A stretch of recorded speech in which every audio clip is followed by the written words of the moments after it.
Welcome, everyone. Thank you for coming tonight. I'm Mary Rice. I'm president of League of Women Voters of Bloomington.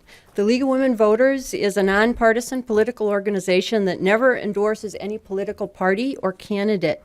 Our purpose in hosting this forum is to provide you, the public, with the opportunity to learn more about the candidates so that you can make informed voting decisions. Your vote is your power, and it will result in your voice being heard. That's why we have these voting as our superpower buttons, and you're all welcome to one as you go out. For more information on the candidates and on voting in Bloomington, where early voting is already possible, please refer to the voter information guides that are on your chairs. And also, if you want to find out more about the candidates, there are candidate videos that are posted to our website and to the city website. I want to thank all of you for attending tonight's forum. There are cards that you can write your questions on. Maybe a lot of you have already done that, but as the forum progresses, feel free to write more questions on cards. And Judy and I will be over there sorting them, and hopefully at least every topic will be addressed. I want to thank the candidates for participating in this forum, and also thank the members of the League of Women Voters who organized the forum, the City of Bloomington for allowing us to use council chambers, and Bloomington Cable for recording and broadcasting this forum. This forum will be posted online, again on our website and on the city's website, and it will also be replayed on Bloomington Cable multiple times before the election. So our moderator tonight's Debbie McNeil. She's an experienced moderator and has moderated many of our forums in the past. So we're honored to have her here to do that. She's a lawyer and she's a member of the League of Women Voters of Edina and also its past president. So Debbie will now identify the rules of the forum, set those out, and will introduce you to the candidates. Thank you. Good evening, everyone. Before we get started, if you have one of these in your pocket or your purse, would you please turn it off or put it on silent? Thank you very much. The purpose of this evening's forum is to provide an opportunity to hear the Bloomington legislative candidates discuss issues that are important to you. We will try to cover as many issues as possible in the time we have. If your questions are not addressed this evening, please feel free to contact the candidates directly. All the candidates who filed for office were invited to this forum. And here are the rules and the format. The speaking order was set before the forum, and it will rotate with each question. Each candidate will have 1 minute to respond to each question. And in order to spend more time on audience questions, the League of Women Voters Bloomington decided there will not be any opening statements, but each candidate will have 1.5 minutes for closing remarks.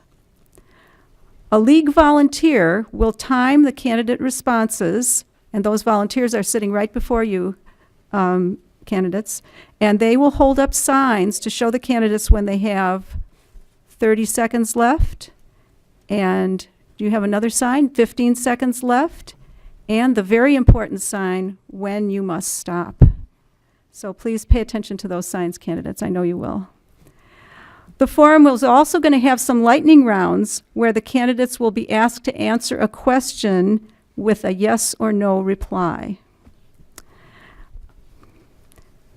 The League of Women Voters Bloomington will determine which questions will be asked at this forum and will attempt in good faith to cover the topics of interest as indicated by the submitted audience questions.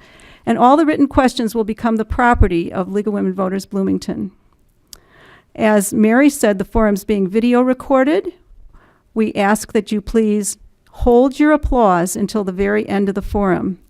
And candidates, I ask that you please speak right into your microphone so that your answers will be heard, and speak directly out to the audience, even though I'm asking you the questions. Then you will show up better on the video. Now I'm going to introduce you to the candidates for Minnesota House of Representatives who are appearing tonight. For House District 49B, Steve Elkins and Matt Sikich. For House District 50A, Michael Howard and Kirsten Johnson. For House District 50B, Andrew Carlson, and Chad Anderson. Thank you, candidates, for appearing tonight.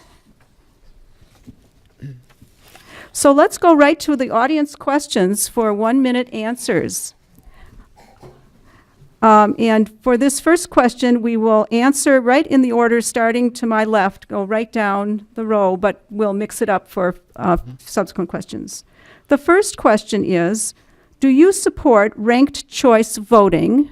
Why or why not? And so let's start with Steve Elkins to my left. Thank you.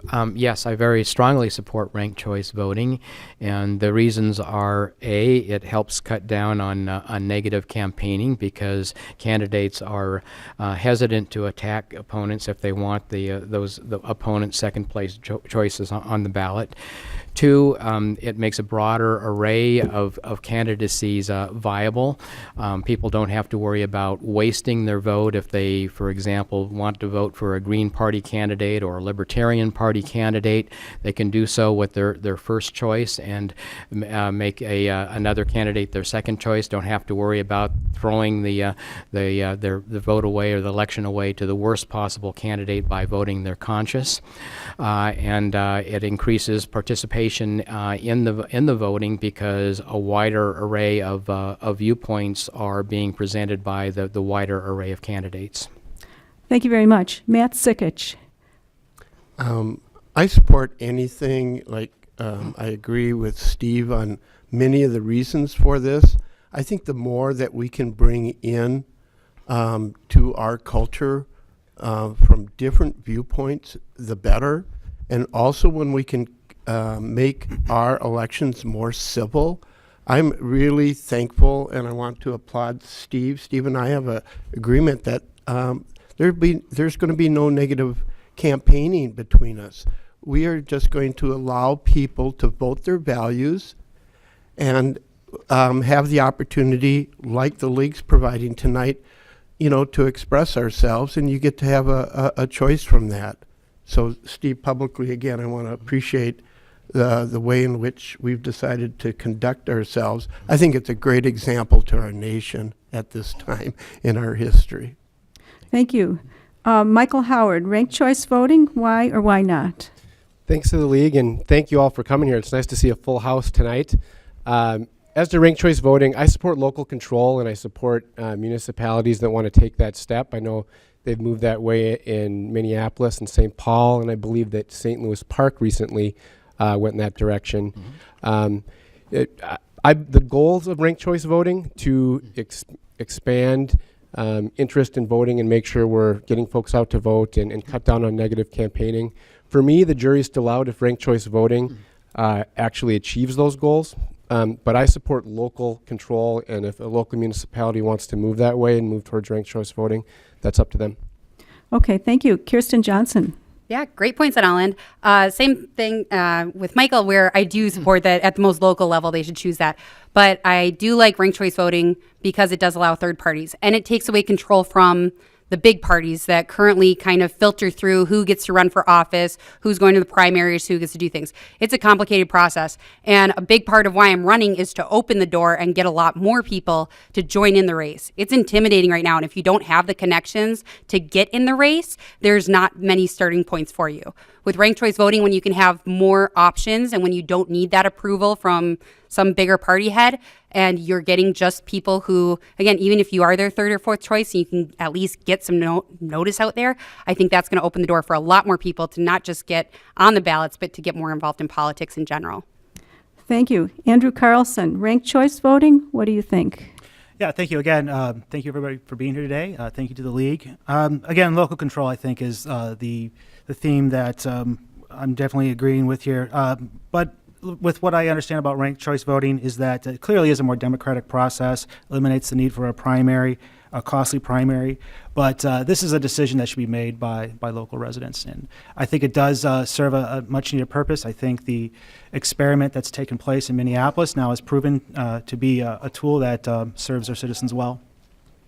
Thank you. Chad Anderson. Thanks all for coming. Appreciate you guys here and be able to talk a little bit about our views here. I think the main goal of the ranked choice voting is to get more people involved. I think people don't see their candidates. And I think forums like this is the way to do it, not necessarily through ranked choice voting. So I would not say that is the best way, but people need to get involved, and they can get involved. People don't know where to go sometimes, and I think having forums and just knowing that you can call a candidate is, I think, the best way. Thank you very much. Here's question number 2. And for this question, we'll lead off with Kirsten Johnson, Michael Howard, in that order. What can the legislature do to improve the lives of the elderly? What can the legislature do to improve the lives of the elderly? Kirsten Johnson, would you be willing to start? Sure. Okay, thank you. Well, in general, so again, I'm pretty libertarian and less government type in general. So I think it's more of what can the markets do and what can the legislature do to back out and let the elderly live their best lives. So there are things that they can do to be the guardrails and support and safety, but we don't need to be the road lines of telling them what to do. One of the big things that we do need to focus on is the pension fund right now. That's we found a huge deficit in last year, and that's going to be affecting some of the state seniors and people who are heading towards retirement. I think that there are a lot of restrictions and red tape that are holding back people from their funds, and I think the taxes are way too high once you retire, where they're pulling money out of your retirement accounts, where they're taxing your income, where then they control your income on how much you can make before they start taking more money. So I think there's a lot government can do to get out of the way to let elderly live their best lives and do a lot better in how they want to do it. Thank you. Michael Howard. We need to do a much better job at the legislature of sticking up for and listening to our cherished elders. The Star Tribune last year put out just a riveting series on elder abuse that's happening all across our state. Just shocking. And it's unfortunate that the legislature did not take action last session on what should be some very basic reforms to empower our senior citizens to make sure that they have a voice. And so I think first things first at the legislature, we need to take action on those recommendations from elder abuse. And we also need to focus on health care. That is the issue that comes up time and time again when I talk to seniors in Richfield and Bloomington. We need to do things to make prescription drugs more affordable and recognize that our safety net is there in place for our seniors, and we need to make sure that we are listening and taking action up at the legislature on those issues. Thank you very much. Next, Chad Anderson and Andrew Carlson. What can the legislature do to improve the lives of the elderly? Let's start with Chad. So I was door knocking a little while ago, and I knocked on a senior's door in East Bloomington. And we started talking, and I said, what is important to you? And she said, life is expensive. She's barely making her house payment. She's not getting a lot of income here. I think the first thing to do is we got to stop taxing Social Security to seniors. That's going to put more money in their pockets. They've already paid tax on the way out when they first earned it. We have to stop taxing Social Security. That is Jeff Johnson's plan. That's a Republican plan. That's not a Democrat plan. Life is expensive for them. So the lady that can barely make her house payment, we tax her Social Security. We also want to make it more expensive for her to drive. Some people want to make it more expensive for her to drive to the grocery store by putting a gas tax on. It's all these little things that keep adding up into the checkbook that make them hard to make their payments. We got to start looking at how we can get more money back in that checkbook so they can spend it how they want to. Thank you. Andrew Carlson. Well, thank you. Again, elder abuse is a real problem, and it a lot of times goes unreported. So, again, with some of the changes that were brought forward this last legislative session, unfortunately, a lot of those good government bills did not get approved. So, they do need to be heard in committee, and they do need to be brought to the House floor for a vote, because right now, all we know is that there's a considerable backlog in abuse claims, and the Health and Human Services is working through that, but we need to put the measures in place to prevent this from continuing to happen. We heard about healthcare. Healthcare is crucially important, not only to the elderly, but to all of us. And we need to make sure that things like prescription drug prices are in place and that people can afford their premiums. People shouldn't have to choose between putting a roof over their head and paying their doctor's bills. So healthcare, again, is an immediately connected component to the elder issue. Thank you. Next, Matt Sikich and Steve Elkins. What can the legislature do to improve the lives of the elderly? Matt Sikich first, sorry. I think it's really important that we step up the investigations. And in what is going on with our elderly. I think it's been far too long that the elderly have been set aside, and real investigation into elder abuse, other types of things that are not, in fact, services, the graft that exists, that needs to be eliminated, and I will quickly address that. The other thing is in prescription drugs. It shouldn't be necessary to go on a 5-hour trip from Minneapolis up to Canada to get your prescription drugs at 20% of what they're selling here in Minneapolis. That's just shameful. And we need to bring in the ability to have health care, whether it's food supplements, prescriptions, for our elderly at costs that are reasonable. Thank you. Steve Elkins. Thank you. First priority, I think, is addressing the reforms to the regulation of assisted living facilities that was exposed by the Star Tribune article. It's criminal that nothing happened in the legislature related to that last year. Second looming issue is that the leading edge of the baby boomers is starting to reach their late 70s and early 80s, which is going to create a surge in the demand for senior housing over the next decade. The state needs to facilitate the creation of that housing as a priority as well.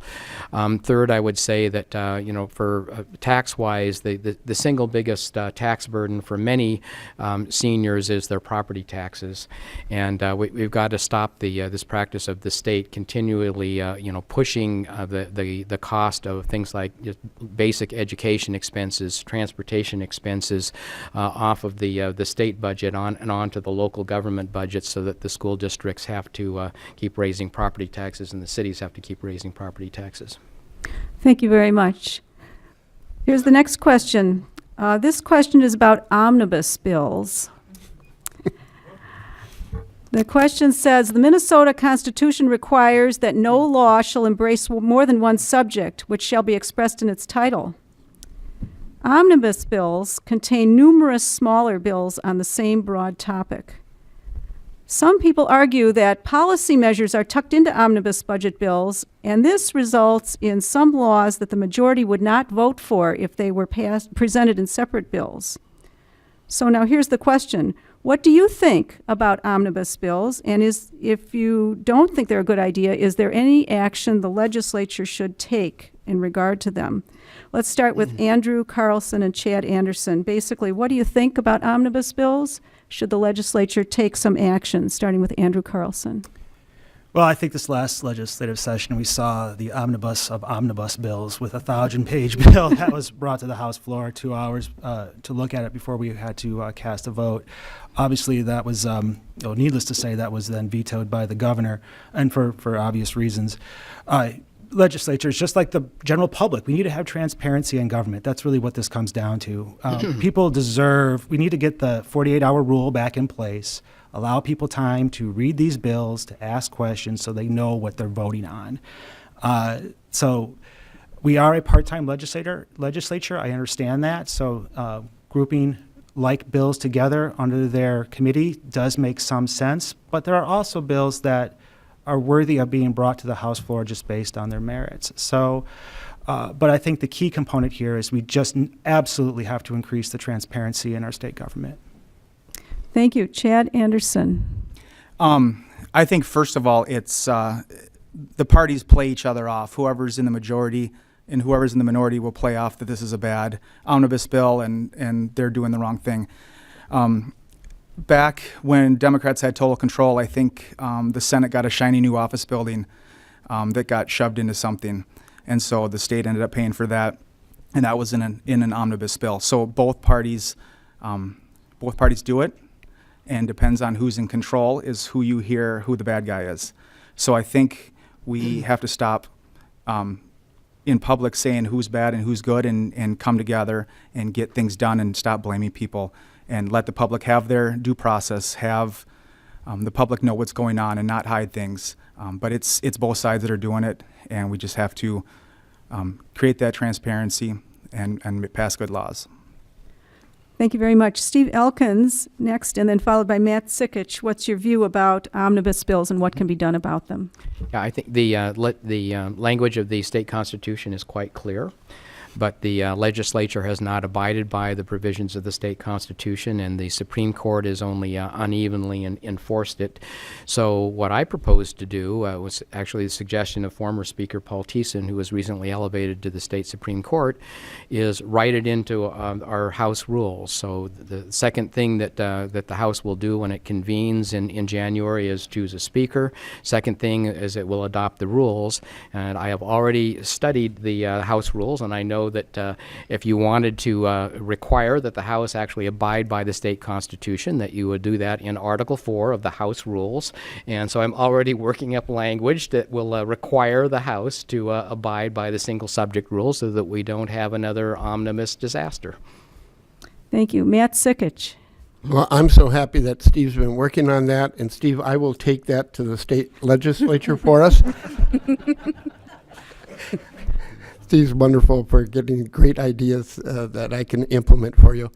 And I'm really proud to be amongst, all of us up here. And I don't know, these two great leaders haven't spoken yet, but I think you're going to have some really fresh people in office that are against the graft, are against the sneakiness, and against all of these shenanigans that have gone on for years. We really need true public servants, people that are going to serve you just as you would having somebody serve you at home, some in your business, whatever it is. And so I'm really proud to be amongst all of us up here that are against any omnibus bill and doing the things that are right for all of you. Thank you very much. Next, Michael Howard, followed by Kirsten Johnson. What do you think of omnibus bills? I agree with a lot that's been said up here, and I just wanted to add a new element about really what's at play when either party has put these large bills together, especially late in session. That really does shut out the public and give special interest an outsized voice in the process. It's very difficult for the regular Minnesotans to have a voice on a bill that is dropped on legislators' desk with an hour to go in the middle of the night, especially if it's this about 8 or 9 pages high. And so I really think it's rule changes, how we operate our business, that is important, and including avoiding omnibus bills that are 100, 200, 300, 400 pages long. We really need to push ourselves to complete our work earlier in the session.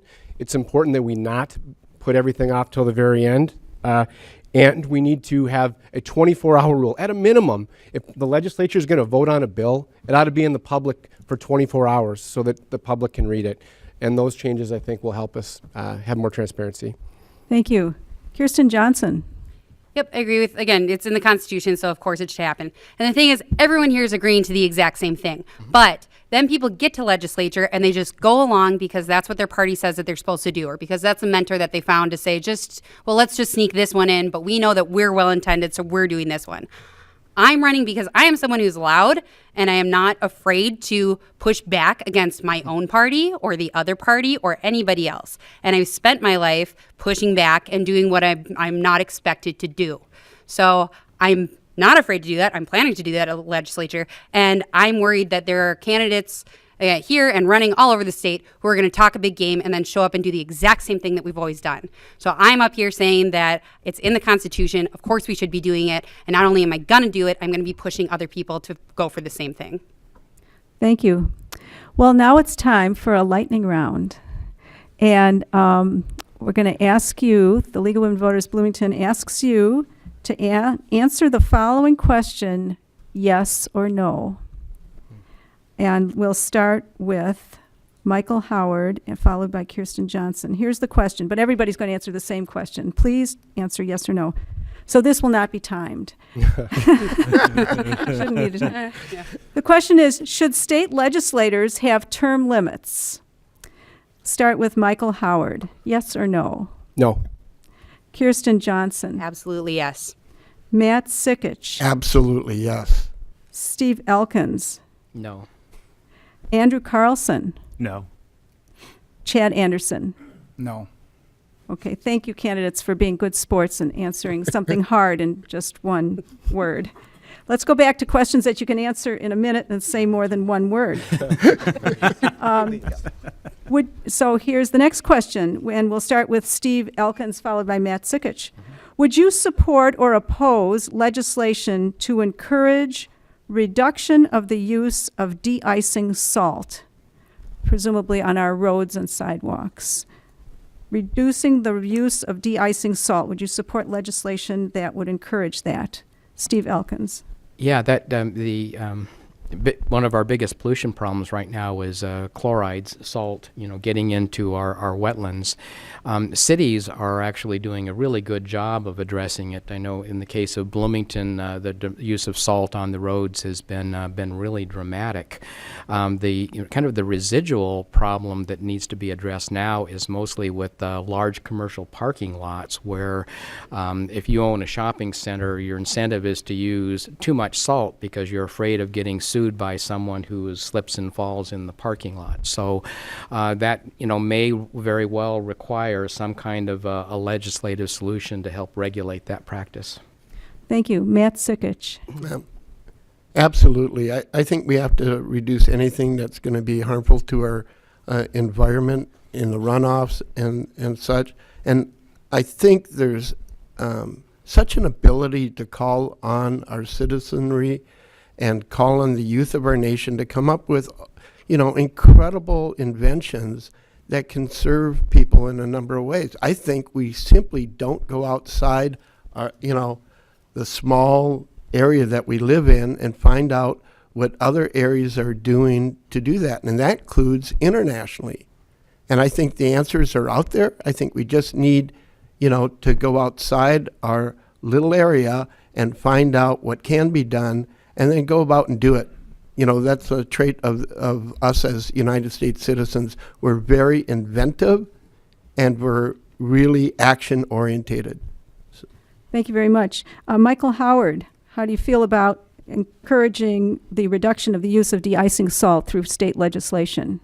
I think the intent is warranted. Climate change is real, it's here, and we should legislate accordingly. And so taking steps, especially in the public education sphere, about ways we can reduce our carbon footprint and be good stewards of the environment makes sense. I do think in terms of the state level, where we should be involved is promoting the innovation that's happening at the local level. The city of Richfield, like Bloomington, has taken steps over the last few years to greatly reduce our use of salt. And so where the state should have a role, I think, is listening and partnering with our local units of government and being an asset as they take innovative steps, whether it be on de-icing salt or expanding organics recycling. That's something that's happening in Richfield. And we need to work together at both the local and state level. Thank you. Kirsten Johnson. Yeah, I would say too, it's not a state issue. It's not something that I would regulate at the state level. I think, again, it's just something of leaving things as local as they can get and letting local municipalities do what they can. And again, meeting at the state might be a good opportunity to, kind of chat with people of like, wow, the roads here in St. Paul are terrible. You should go to Bloomington where we plow and they're great. So kind of meeting those people in February as they come to the legislature, telling them what they do or what we do and what they can start doing too. And kind of to Matt's point too of getting outside, like the city of Seattle doesn't use salt because of the Puget Sound. And they still have roads and they have hills and they do all sorts of other things. Let's see what they're doing. Let's see what we can take and what we can support and what we can innovate in here in Minnesota. Thank you. Next, Chad Anderson and Andrew Carlson. Encourage the use of reduction of the use of de-icing salt through state legislation. Chad Anderson. So if I get elected to the state legislature, the first thing I will do, or one of the first things, is find out who wrote that question, because they know more about it if they're asking that question than I do. And that's the really cool thing about the legislatures. I don't know a lot about salts. I like salt on my driveway because it cleans it up. And we want to make sure we're using what we have wisely. But if people have great ideas, let's sit down and let's talk about it, because I am not the salt expert. I won't claim to be a salt expert. But let's sit down, let's talk about this, let's talk about the issues. If there's something that we feel at the state level we can do to help on the environment, on our natural resources, all of that, that is what we can do. And that's what I'm excited to do is get the input from the people that know more and get some good stuff done. Thank you. Andrew Carlson.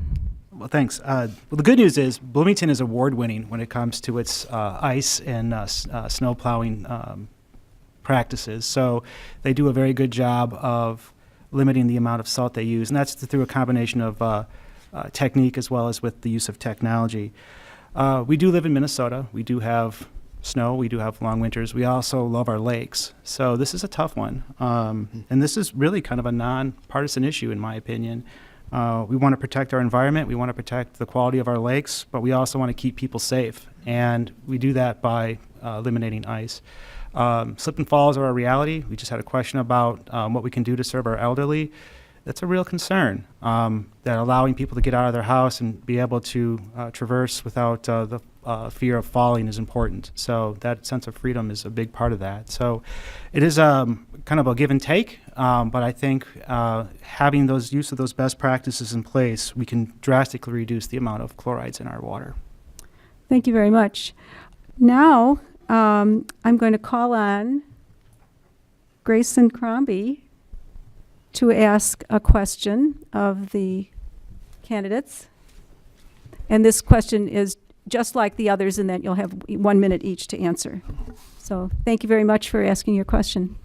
Hi, my question is, what are the top 3 actions that the state legislator should take to reduce the risk of school shootings?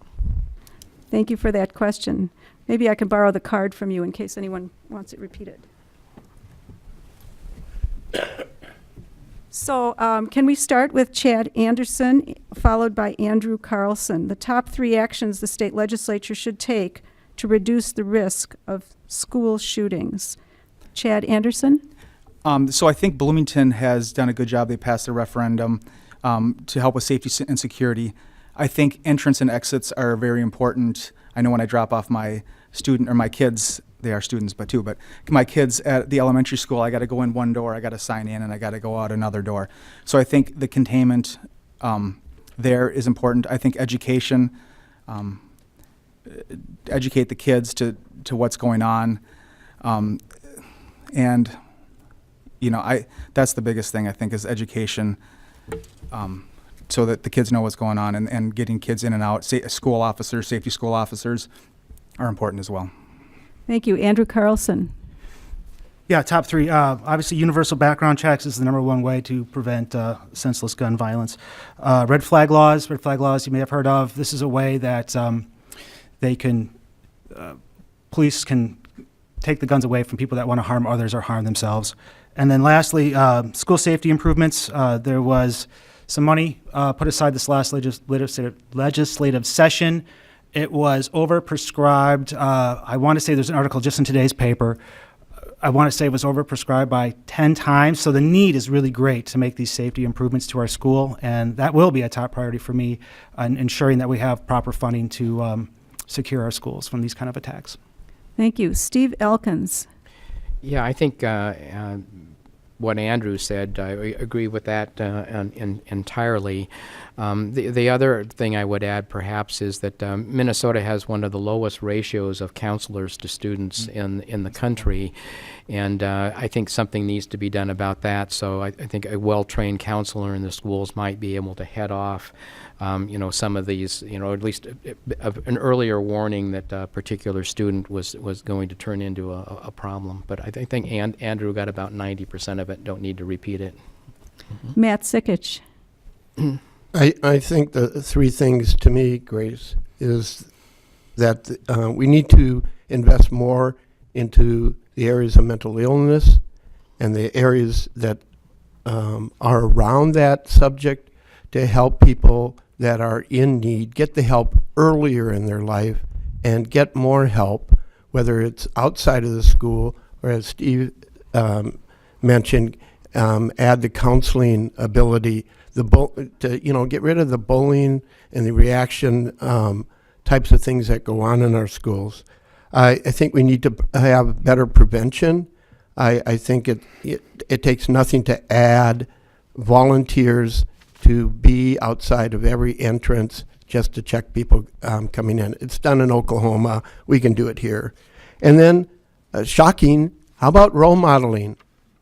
The things that that we have done, Steve and I, on just a small level, we need to be able to have civil communication where we're not reacting to one another anymore. That role models for our students, what they can do if they, have difficulty or adverse, opinions to one another that might be in the school. Thank you. Kirsten Johnson. Yeah, I agree with that we need to get more monies back to the schools. So I'm an advocate of getting rid of the Federal Department of Education, which is a $68 billion program, and giving that money back to the states so that we have money, because all of our school districts are suffering and they're looking for more money. Part of it, too, is coming up, redoing the funding formula. And I was just at the Richfield School Board meeting last night, where this is a huge legislative issue that they want us to try to fix. Because the biggest thing is that we need to give this control back to the school district level. They know what's best for them as far as their actual, the entrances and exits and what kind of security they can hire and whether they want to have guns in school or not. There are some rural districts that are saying that is their best plan of action for trained professionals to have weapons to prepare for, the worst case scenario. So to give them that power, we need to redo the funding formula so that they have the money that they need to do that. I also agree with more mental health intervention. As someone who works in suicide prevention, suicide is the biggest gun violence issue in America, and that's something that absolutely needs to be addressed at the earliest levels. And that's all I have time for. Thank you very much. Michael Howard. First, I really appreciate the question and that a student asked the question, because it's the young people in our state and our country that are demanding action on gun violence prevention. And as leaders, we need to listen. My son is a 3-year-old, and soon he's going to be going to school, and by about age 6, he's going to be doing active shooter drills in our schools. And boy, I am so impressed by the young leaders. Richfield students, they brought 200 students, and they walked out and organized this rally, and they said enough is enough. And so folks have talked about some of the specific policies. Background checks on all guns, no exceptions. 9 in 10 Minnesotans support that. You can't get 9 in 10 Minnesotans to agree on just about anything in politics. We ought to be able to take action. And the last thing I want to say about it is how we get this done. We get this done by working and fighting together. I'm going to organize with the young people in our community and bring people to the Capitol and fight until we pass gun violence prevention measures. Enough is enough. We got to take action. Thank you all for answering Grace's question. Let's go on to another question now. What, if anything, do you propose for conformity of state tax laws with federal tax laws? What do you propose, if anything, to conform state tax laws with federal tax laws? Let's start with Andrew Carlson, followed by Chad Anderson. Okay, I'm glad I get to go first on this. We were asked this question at the Bloomington Chamber Forum, and I want to just make sure that I have this all correct because this is really important, so I'm going to actually read a statement on this. So, for filing your taxes for 2018, the Department of Revenue announced that Minnesotans will be able to itemize their deductions for state returns, even if they claim the new higher standard deduction at the federal level when filing their taxes for 2018. All right, you guys got that? So you can file your your itemized deductions for 18, but then it gets really difficult in 2019. So there's a note here: 2019 tax filing will be difficult. So see the Department of Revenue website for help. So their good works did get done. Unfortunately, tax conformity was not passed. It will be a top priority come the legislative session come January, but that's the status for where things stand now. Thank you. Chad Anderson, conforming state tax laws to federal tax laws. What do you propose, if anything? It's my understanding that there were a couple tax conformity bills that Representative Carlson voted against, and then also the governor vetoed. So what I think could happen is the Democrats urge the governor to call a special session and pass the tax conformity bills that were passed. Thank you very much. Matt Sikich, conforming state tax law to federal tax law. This is so interesting because running for office was really new to me. It's my first time. and to see politicians football things around is just unreal. I really come from an educated background and seeking out where ideas actually work. The definition of success is to find out what somebody's doing and copy it. So I suggest, here's something new. Why don't we all tonight go back and see what Chief South, okay, which is Chief Seattle, the city of Seattle is named after him, and they had a system that actually provided for each and every one of their citizens and had abundance left over in the storehouse. It's amazing. Why don't we go back and find out what people are doing, not only here, but worldwide, that actually leads to success and bring it in. And so that's the step that I would take. Thank you very much. Steve Elkins, conforming state tax law to federal tax law. What Yeah. can be done? Well, after we elect the new speaker and adopt the House rules, that's the next thing that has to be taken up because listening to Andrew's explanation of what the Department of Revenue is telling us, we don't really want to be there. So, the biggest challenges is that the federal tax law, really, kind of stuck it to, high tax, high service states like us in limiting the deductibility of state and local taxes, and then also limiting, the deductibility of home interest expenses as well. And those are going to be hard. It's going to be hard to come up with a Minnesota bill that fully mitigates against some of the changes that are occurring as a result of the federal tax law. We have to do something, as otherwise there's a built-in tax increase for many Minnesotans that we don't really any of us intend. So, but I think those are going to be the hardest things to address are some of these deductibility issues. Yeah. Thank you. Kirsten Johnson, conforming state and federal tax laws. Wonderful. So when this came up actually at our last forum, again, this is new to me where I'm totally, I don't have any fancy tax man or anything like that. I do the free thing the military gives me to do my taxes. So again, this was a foreign topic to me, and I did a ton of research on it since then. So I only have now probably 45 seconds to talk about it.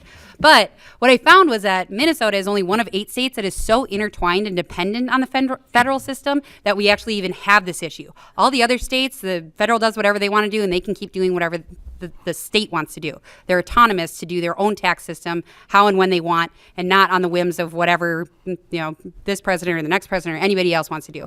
So number one, we need to sever from that system. And both the House and the Senate had different plans to do that. Senate's was a little bit more cushioned for, so it's slightly less of a hit to the middle upper income people. But again, both of them got denied because of partisan politics. So part of this is, again, trying to find those reach across the aisle kind of things. In the House, 10 people came across the aisle to come up with the House bill. I think that we can find more middle ground and do that in the future right away. Thank you. Michael Howard. I think time is the critical piece here. We need to deal with this immediately in the session before it gets wrapped up in the last minute deal making that happens behind closed doors and omnibus bills. And this does come up when I'm door knocking and talking with folks. The notion of filing taxes and trying to understand, well, am I filing my state taxes or federal, and how does it all line up? It's a big issue for our small business owners. And so the biggest piece is try to get this done early, because I think that makes it more likely we can work together as Democrats and Republicans and try to hatch something out. The one piece I will say about some of the tax conformity bills that were out there, I do not support a package that ends up giving the lion's share of tax cuts to the very, very wealthiest Minnesotans. It's the low and middle income Minnesotans that are struggling, and those should be the folks that we're advocating for. And so the proposals that are the big giveaway to those at the very top, I would not support. Thank you very much.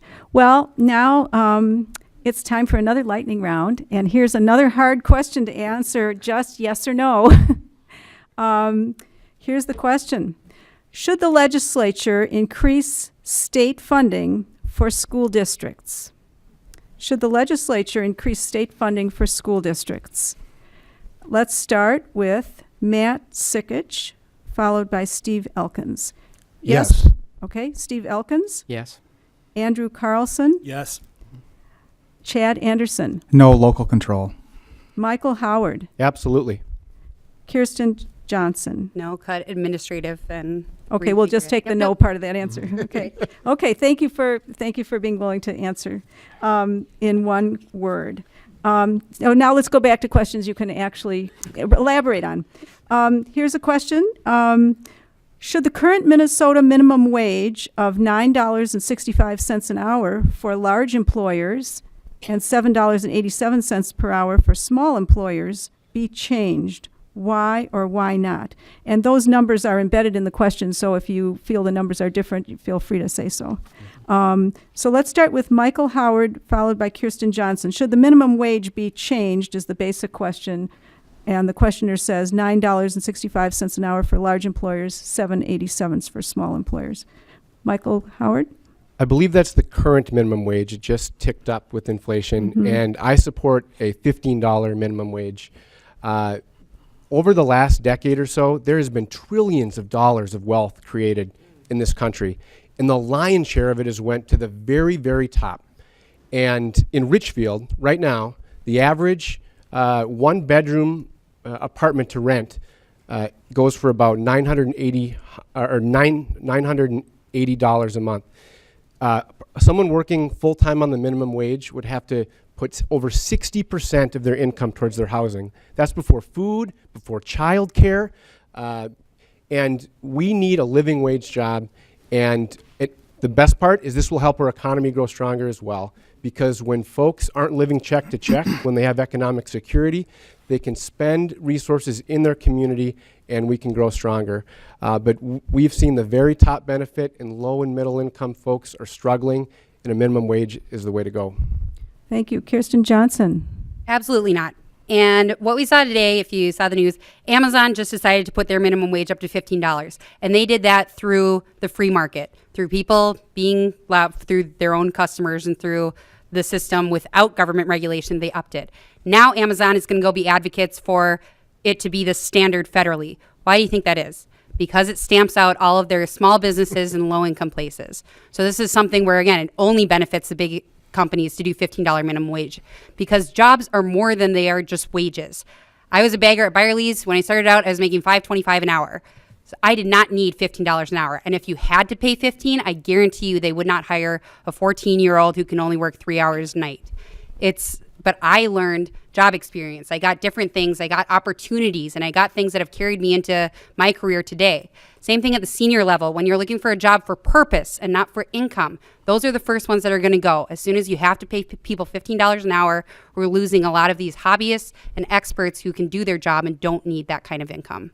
Thank you. Chad Anderson, and followed by Andrew Carlson. Should the minimum wage be changed? I think the biggest thing with the talk about the minimum wage is just that life is expensive. What I'm afraid of, if the minimum wage gets put to $15 an hour, that lady that I was talking about, that was on Social Security, that said life was expensive. I think life just got more expensive for her. She does not have a job. She's living off Social Security, and everything else is going to go up in price. And so that made her life expensive, more expensive. The tenants that I have, that their share of, they have some help from organizations, their share of their rent is $26 a month. That's what their share is. If you raise the minimum wage, all of their, when they go out to eat, when they go get anything, those jobs there, everything else is going to get expensive. So that lady that's paying $26 an hour that is not currently working because she can't have a job, that $15 minimum wage does not do anything for her. It probably hurts her because life is more expensive for her. So I think there has to be an overall look at housing is expensive, life is expensive, everything's expensive, and how do we come together? And that's what I am for. I want to make it more affordable for my tenants that pay $26 a month to live. So that's what we need to do. Andrew Carlson. Yes, I really do think it does need to increase. If you work a full-time job, you deserve to earn a living wage. Right now, 40% of Americans can't afford food or housing, and that is directly related to how much money that they're bringing into their household. In addition to all the good things that Mr. Howard said, I would also go and add to that list that paid family leave and earned sick and save time also needs to be considered this time, this legislative session. You shouldn't have to choose between caring for a loved one or losing your job. You should be able to use sick time to provide for that care. And then, of course, being sick, everybody gets sick. You should be able to stay home, get well so you're not making your coworkers sick. And of course, safe time being if you're in a situation that is unsafe, you should be able to step away from your job so that you can find the help that you need. Thank you. Next, Steve Elkins and Matt Sikich. Should the minimum wage, Minnesota current minimum wage be changed? Steve Elkins. Yes, I agree with Mike and Andy that no one can earn a living, pay for their food, pay for their shelter on the current minimum wage, and just basic human dignity requires that we gradually increase the minimum wage to allow people to live off what they earn. And Matt Sikich. Well, I have something innovative, and I want to suggest this. I believe that if we create an environment of a hand up instead of a handout, all of our structure will benefit each other. I had the good fortune to be sales manager at Gabbert's in the mid-'80s in their heyday. And I can tell you under my leadership, which was about compassionate care for those who worked with me, we instituted a lifestyle program. And with that, we literally, when I changed the way in which we did business. There was no 12-hour days for my employees. There were 9 to 9 days that, they were home for their families. If somebody wanted, a time off, they got time off.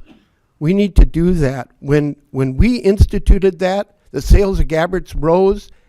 We literally increased 30% for 3 straight years, and everybody's income in the company went up.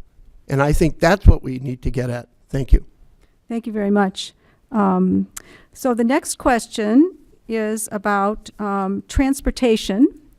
And the question is, how do you think transportation should be funded? Let's start with Andrew Carlson, followed by Chad Anderson. Yeah, transportation is critically important to all of us, not only residents, but to businesses as well. We need a long-term sustainable funding source for transportation. We need safe roads and bridges. We also need to make sure that part of that formula also pays for transit. We live in a growing metropolitan area. More and more young people and seniors are reliant on transit. We need to make sure that that's properly funded as well. I'm sorry, Chad Anderson? We need, transportation, transit is very important, roads and bridges. I think we need to make sure we're spending our money wisely at the state level. We could take the sales tax from auto parts related to put towards transportation. The biggest thing is we talk about transit and buses. There's good ways to do it and there's bad ways to do it. North Star light rail line that comes down from St. Cloud area. The public subsidy to each rider is $900 a month. So that means the state of Minnesota could lease all of those people a new Mercedes and pay for their gas, and that would be cheaper. So I think we need to get people, like I talk about my tenants again, we need to get them from place to place, but we need to make sure we're doing it. We need to make sure we're spending the taxpayers' money wisely.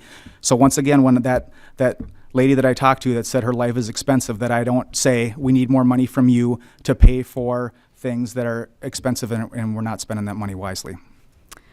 Thank you. Steve Elkins, and followed by Matt Sikich. How do you think transportation should be funded in the state? I think that transportation should be considered like a public utility. It should be paid for by the people who use it, just the same way you pay for what you use with water or electricity or gas. People don't realize it, but today the single biggest source of funding for surface transportation, for roads and transit, is property taxes. The property taxes that we pay to cities and counties to fund our city streets and county roads. The gas tax is currently funding less than 30% of our roads and bridges in this state right now, and that's not right. The people who should, who are using the roads should be paying for them through gas taxes right now instead of property taxes, and in the future through taxes on the mileage we drive when all the cars are electric and the gas tax doesn't yield anymore. So we're just squeezing the balloon, we're pushing it onto property taxes, and we got to stop doing that. It's a false economy to just keep pushing these things, from the financing from the state down to local governments and property taxes. Thank you. Matt Sikich. Once again, my advisor, who will serve me well in the state legislature, has spoken really good. But I think we need a phase in, because a lot of people can't just make that adjustment. And so whether it's the elderly, the young, whatever, we need to have some type of subsidy that's going to help them bridge that gap as they move into programs that Steve wanted. So I think we need to listen more to different diverse sections of our population and then hear what their needs truly are and see if we can't find a way to work together. And I think my skill level, which I'll talk to later, as a mediator in family law, adds to the ability to serve the state legislature in a capacity of having people work together in difficult situations. Thank you. Kirsten Johnson, funding transportation, how should it be funded? Yep, I agree that it should be consistent at the state level, or whoever's roads it is that they're paying for it. But unlike utility, I think it's something that benefits everyone. Because again, even if you don't use it, you don't have a car, you have an ambulance that has to get to your house and use the road. So it's something that's more like education, where we all do better when we all do better, kind of thing. So it's something that we should be funding it. We should be taking care of it. The important part, and going back to spending it wisely, is being more forward thinking about it. So when we're talking about light rail and North Star Line and expanding all of these things, we're looking backwards, and we're trying to be, all the metro hubs like New York and London and do all these things to create our own light rail system. I'm looking at innovators and people who are looking forward. And again, we alluded to electric cars. They've talked about people aren't even going to own cars. It's just going to be an Uber economy where we all call for a car, we get our ride where we have to go, and then you leave. It's going to be totally different in how cars communicate with each other, and you can create completely different infrastructure. So I think we need to be looking at those things as we start funding bigger interstates and things like that. Thank you. Michael Howard. Having a strong transportation system is key to our economic growth, especially in this Richfield, Bloomington area. In District 50A, we have the 494 35W interchange, which at times has been ranked the worst traffic jam area in the country. So we absolutely need to be investing in roads and bridges, as well as transit. It's all the above. Just in one block in Bloomington, when I was door knocking last week, I talked to someone in Bloomington that worked in Eden Prairie that sometimes had a 45-minute commute home, and a woman that depended greatly on transit, on bus. So we need an all of the above approach, and we do need to fund our transportation system through user fees. And that can be a broad set of user fees, especially as we look to the future. That's important as well.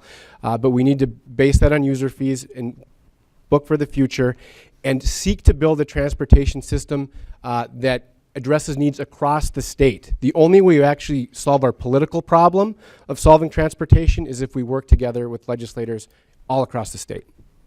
Thank you. Here's another question. And for this one, we'll start with Kirsten Johnson, followed by Michael Howard. Are you concerned about the transparency of HMOs in their expenditure of tax funds to care for medical assistance and Minnesota Care patients? If so, what can be done about the transparency issue? Let me say this again. Is there a concern about the transparency of HMOs in their spending tax money to care for medical assistance and Minnesota Care patients? And if there is a concern there, what can be done about the transparency issue? Kirsten Johnson, would you like to tackle that first? Absolutely. Thank you. I would say, yeah, I have concerns about transparency in a lot of areas of government, but especially in healthcare, where when it's something that sounds nice, you don't want to go poke the bear and try to, agitate it, so you just let it be. So right now, there's already policies in place where we are supposed to be auditing HMOs and healthcare a lot better than we are right now, and we haven't been for about 20 years. So we do need to dig in, and that's a big part of, again, how I want to reform the government is, step one is look at what you're dealing with right now. So year one should just be audit everything, find out where the inefficiencies are, figure out where these billions of dollars are going that just kind of funnel into good, nice causes and good ideas without any kind of accountability for what we're actually paying for. Because it turns out that when you do actually dig, you find fraud, again, the elder abuse fraud, when you find the child care fraud, when you actually do an audit, you find gaps everywhere where we can start saving tax money without doing anything to affect the programs negatively. So absolutely, HMOs, healthcare, all of that stuff needs to be audited right away. Thank you. Michael Howard. Yeah, this is something that I think that the general public probably doesn't have a great understanding of how many billions of dollars HMOs have under their purview, and we, as the state, as the public, don't really have the ability to see how those dollars are being spent. So I do support using the Legislative Auditor's Office or what have you to look at that transparency. This is also why I support moving towards a single-payer healthcare system. We need to cut out the middlemen in our healthcare system that is causing so much inefficiency and administrative overhead.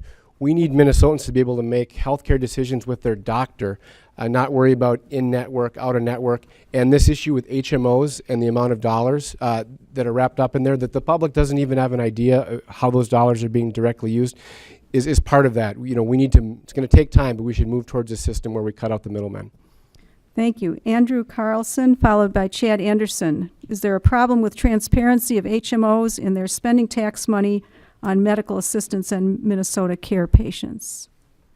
Well, I would say it's prudent and good government to conduct an audit when you're dealing with that much money. So making sure that the public has a degree of confidence in terms of the healthcare system is just a best practice, in my opinion.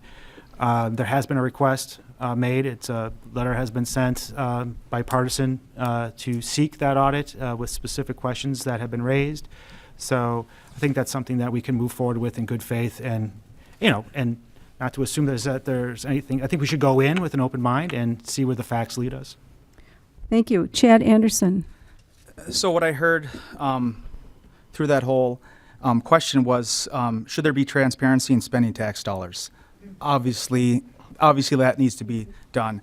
There was a Health and Human Service omnibus bill in 2018 that required the Department of Human Services to reconcile the MinCare premiums, because some people weren't being billed correctly. Some people got premiums that they shouldn't have. So there was money there in that bill. It's my understanding that Representative Carlson did vote against that omnibus bill that did have that in there for that DHS reconciling of those premiums. But yes, we do need transparency in government, because when the government takes money from taxpayers, they need to make sure that they are spending it wisely. Thank you. Steve Elkins, followed by Matt Sikich. Transparency of HMOs in spending tax money on medical assistance in Minnesota Care patients. Yeah, I haven't heard anything up to now that I disagree with on this panel. The one thing I would additionally like to say is that just transparency in pricing in healthcare in general is just a real issue, and one of the things that I intend to reach out over to the other side of the aisle on is this exact issue. There's a state senator in Carver County, Scott Jensen, who's been pioneering or championing in the idea that that healthcare provider companies should have to post their prices, basically make the pricing transparent. Is an issue that I've been dealing with personally, even as someone who works in the healthcare industry and knows the system relatively well. It's still very difficult for anyone to find out in advance what a procedure is going to cost you until the bill comes, and that's just not right, and that's going to be a priority for me. Matt Sikich. Well, I absolutely think there should be transparency in this. I mean, I'm from the old school, okay? And that's the old school of common sense. I mean, if we do this in our own families, I mean, we're transparent. We do our budgets. You're going to find out what it is. I can't believe these politicians have taken control and for years have done this. This is why I'm for not only term limits, but I'm committing to all of you, I'm in for one term only, because there's no reason why the good citizens of Bloomington can't come up with another good person like myself to serve you. And instead of getting on the payroll of all of these different organizations, the healthcare companies and stuff that are loading the pockets of these politicians, let's get rid of them and let's get fresh ideas. Let's get leaders in that really care about the citizens of our community. Thank you very much. I think we have time for one more question that you can fully answer, and then maybe we can sneak in a lightning round question at the end. So here's the next question, where we'll start with Matt Sikich and then followed by Steve Elkins. What can the legislature do to reduce the achievement gap that impacts so many of our students? What can the legislature do to reduce the achievement gap that impacts so many of our students? Matt Sikich, would you be willing to start? Well, I like that question because I'm a firm believer in incentives. I'm a firm believer in mentorship, and I'm a firm believer in innovative ideas. I mean, we've got to get these people out of the legislature that can't think on their feet. And the key is when you want something done, get creative, get positive, get action orientated. I think our mentorship programs in our state, we have such great leaders in business, great leaders in nonprofits that our youth can learn from and grow from. This state is, it's just a godsend of wealth, of intelligence and goodwill. And I think we need to put that to work. And I think we ought to kick all the politicians out, myself, and we ought to get public service back so it really serves each other. Thank you. Steve Elkins? The one measure that is proven to work is early childhood education, and I think that the one most important thing that the legislature could do is adequately fund pre-K education for disadvantaged children. Thank you. Kirsten Johnson, what can the legislature do to reduce the achievement gap? I think the biggest thing is that the legislature needs to get out of the business of telling schools how to teach. So again, we should fully fund what they need. We should get the money to them, and then we need to back out. Because when I worked for the Bureau of Indian Education, what I saw was standardization, where our Indian students up on the reservations are getting the exact same curriculum books as the public school here in Richfield, Minnesota. And they have totally different populations and different experiences, and there's no leeway for the teacher to flex out of what was made for, honestly, traditional white suburban children. So they started saying, we want our own autonomy, but they still needed the funding. So the problem was that now they're stuck of, you got to do it here, but they're sneaking or they're trying to find ways to make it creative. Let's just let them make it creative. Let's say we're getting out of standardization, we're getting out of telling you how to teach, and we're saying just do what you can with the population that you have. Let your school board dictate it, let your school dictate it, and stop having the state tell a huge diverse population what they need to learn and how they need to learn it. Thank you. Michael Howard. The first thing I'd say in this is the question was about the achievement gap, but I don't think the achievement gap's really the right term. I think there's an opportunity gap. We have communities that don't have the same opportunities, and that's, I really think, at the core of our gaps in equity. And so right now, we have communities of color that don't have the same access to the opportunity at a quality early education. So I agree with Steve that we need to invest in pre-K education that every kid across this state, no matter their zip code, has access to. And to go 0 to 3 as well, to make sure that families have the support they need 0 to 3. The other specific issue tied to, I think, our opportunity gap is housing.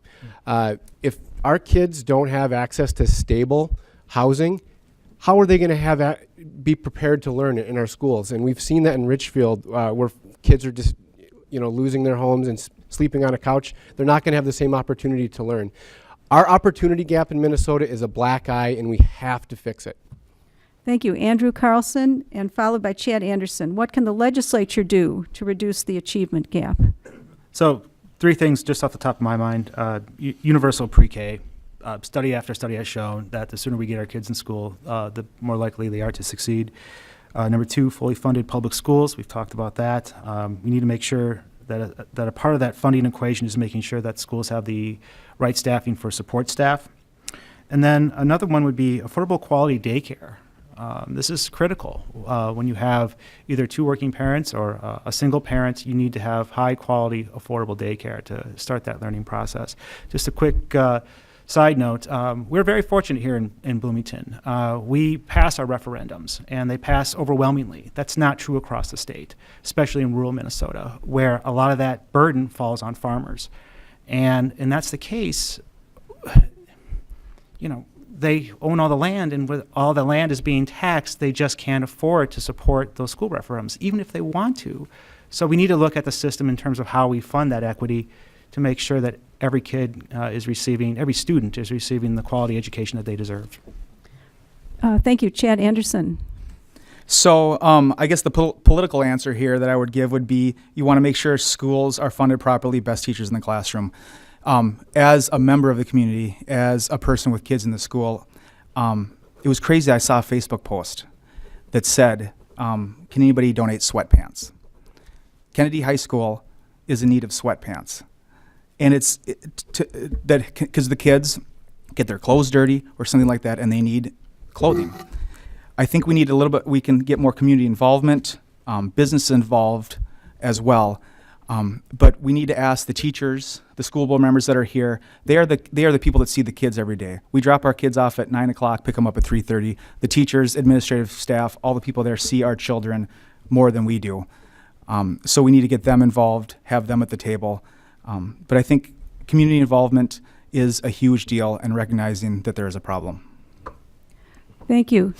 Let's try a lightning round, and so we'll do this in one sentence, okay? And we're going to take the high road here, and I'll try to really have one sentence, okay? Not a really long sentence that No semicolons. no semicolons. I think we should just 4 stick with years yes or of no. high school German, that's impossible. And we'll go straight down the line here, starting with Steve Elkins. So the question is, what are the 2 most urgent challenges facing the state that could be addressed by the legislature in the next session? 2 most important challenges. Can you put that in a sentence? Steve Elkins. I think that the 2 most important challenges related to that affect the state's economic vitality are education and housing. Thank you. Matt Sikich, 2 most important challenges that the state legislature could address. I think the 2 most important is return to civility, so that we treat one another kindly, we resolve problems in a manner that respects one another. And the second one is a return to common sense. I think it's amazing, but common sense isn't too common lately. Thank you. Michael Howard. The first I would say is our affordable housing crisis for Richfield and Bloomington in particular, and the second issue would be economic security issues, wages, access to quality health care, prescription drugs. Thank you. Kirsten Johnson, 2 most important challenges. I think, the 2 that the state, again, at the state level, because these are all important things, but should be at the local level. For the state, we need to fix our pension fund crisis that we found out about last year and really start balancing that, which goes to the second one, which is a balanced budget and lower taxes, because we got hit hard on every level in taxes this year. I want to keep our taxes low, bring them, or flatline them, and then start bringing them lower and do those audits to find out where possible we Okay, can. that's a That was a pretty really long. long Yeah. sentence, Yeah. yeah. Okay, yeah, we got your point. Andrew Carlson, 2 most important challenges that the legislature could address. I'm going to go out on a limb just a little bit. Healthcare, for sure, is number 1 issue. Affordable housing crisis needs to be addressed. And then I'll add a third, that we need to end the gun violence. It's just, we need to do something about that, and this coming legislative session, it is. Okay, we'll has call to be that, done. we'll call that good. Word for me. Chad Anderson, 2 most important issues. We all agree there's a huge number of really important issues, but the 2 things that need to get done in order to get them done is stop the bickering from parties, the bipartisanship, and also not caring who gets the credit. Get good things done for Minnesota and stop squabbling and don't care who gets the credit. Thank you very much, candidates. Here's one more lightning round question. And let's do the same thing, if you don't mind. Can you answer this yes or no? We have to finish by 8:30, so let's try this, okay? Got it. The question is, should recreational marijuana use be legalized? Yes or no? Let's start again with Steve Elkins. We should treat it like No, yes, can you give us a yes or no? And if you can't, you can say, I can't answer yes or no. That's a good answer too. I think it should be treated like Um, tobacco and alcohol. So it's kind of a yes. Kind of a yes. Okay, Matt Sikich, yes or no? No. Thank you. Michael Howard, yes or no? Yes. Kirsten Johnson, Yes, for sure. Andrew Carlson, Yes. Chad Anderson. No. Thank you. Thank you for being such good sports. I realize that's very, very hard. So now we've reached we're done with all the questions, and now you get to tell us some things that you want us to know about you in your closing remarks, which will be for 1.5 minutes each. And let's just go down the road the other way and start with Chad Anderson for your closing remarks. Go ahead, please.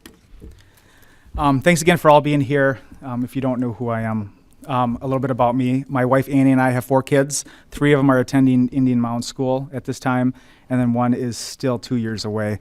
I grew up in Bloomington, went to Riverside Elementary, where Kelly Park is, graduated from Kennedy High School, played hockey at Kennedy High School. As a business right now, I'm a realtor, and then I also own and manage rental property here in Bloomington. That's why I see the housing crisis, the affordable housing, that's so important. I see that every single day with my tenants. I see that every day with people trying to buy a house. So I am always open to new ideas. I don't claim to know everything. And if I get back to the legislature, when I get back, I need input from everybody. Every little story helps, because when you're in a room trying to convince a bunch of politicians what happens, a personal story is a really good way to do it. So it's those personal stories that can help get bills introduced, get bills passed, and then make good laws. Thank you. Thank you. Andrew Carlson, your closing remarks. Again, thank you to the League for hosting this event tonight. It's a real pleasure to be here. So I'm State Representative Andrew Carlson. It's an honor and a privilege to serve you in the Minnesota House. It's a job I take very seriously. I want to take our shared values back to the Capitol this legislative session. Values such as fully funding our public schools, protecting our environment, and making sure that affordable health care is available to every Minnesotan. To that, I think this is something that by working together we can truly achieve without leaving anybody behind. Thank you very much. Kirsten Johnson. Great. Thank you. This is literally a dream come true because I love local politics so much. So I appreciate you guys facilitating this and for everybody coming and being part of my dream. That is awesome. So yeah, some stuff about me. I grew up in Bloomington, over right by Mall of America. I went to Nativity Mary for grade school and then graduated from Kennedy, like Chad. Go Eagles. Right after that, I enlisted in the military and I went to basic training. So, and you might know me in Bloomington, my maiden name was McPhee. So if you know my mom from church or my sisters from sports or me from not sports, then that's where I've been. Went to the military, started my life really early. So I've got 2 kids who are 11 and 12. We moved around there for a while, came back and bought a house in Richfield. So I'm right across the border now, still a mile from my mom's house. But I'm running, again, for 3 main reasons. Number 1, if it wasn't super obvious, lower taxes, lower regulations, and less spending. That's my biggest reason and what I think is not happening in Minnesota and across government. Number 2 is better representation. Again, I'm a single mom. That's 25% of households, and it's only 1% of people in office. I'm Native American. We're at risk of losing our caucus next year because we don't have enough Native Americans running to fill it up again. So we're going to lose our voice in the House. I'm just a regular person who thinks that the government should run on a regular level and stop accommodating at this, higher, better than kind of place. So I'm hoping to bring that to people and bring that sense of public service back to office this year. Thank you so much. Thank you. Michael Howard, your closing remarks. Thanks to the League and thanks everybody for coming. My name is Michael Howard and I'm running for the Minnesota House because I believe our politics can be a positive force to improve lives. And I just want to tell a brief story about that. I'm on our city council in Richfield, and about a year ago, my colleagues on the council, we found out that a developer was about to purchase Seasons Park, one of our largest apartment complexes in Richfield, and 1,000 of our residents and about 250 kids were likely going to be displaced. Well, a colleague of mine on the council didn't accept that, and we got to work. We organized with renters. We organized with housing advocates. We sought a nonprofit buyer, and a nonprofit buyer was able to purchase Seasons Park, and we were able to save the homes of 1,000 people in Richfield. There's still work to go at Seasons Park. We have more work to do.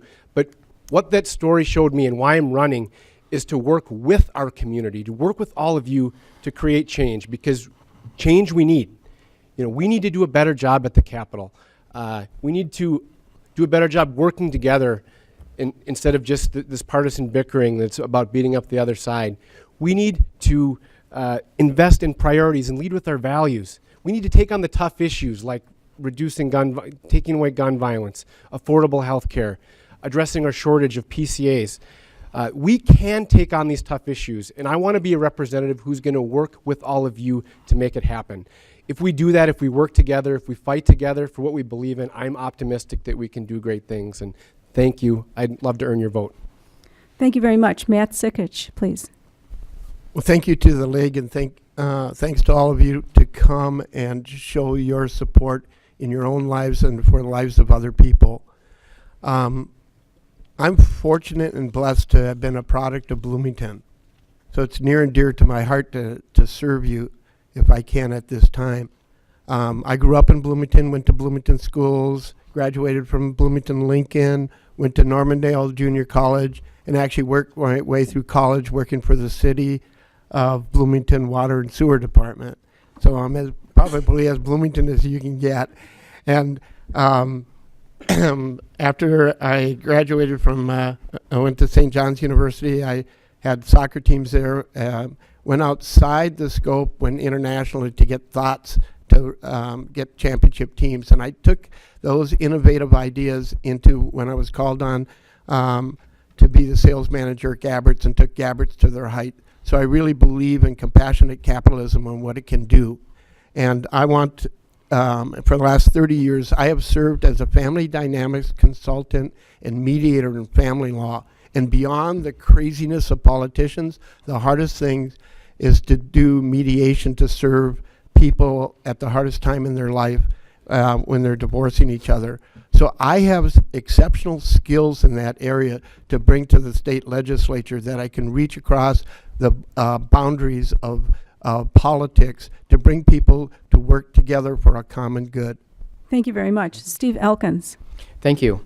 I would also like to thank the league for giving us this opportunity. You guys always do a great job of organizing this, though I hate the lightning rounds. Me too, Steve. Yeah.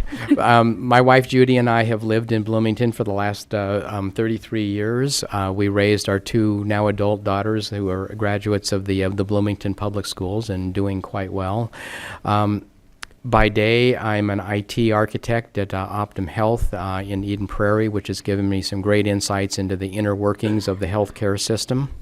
By evening, I have over 20 years of public service already to the people of Bloomington, going back to when I was a planning commissioner and traffic commissioner in the 90s, city council member for 9 years in the 2000s until the governor appointed me to represent the city on the Metropolitan Council in 2011.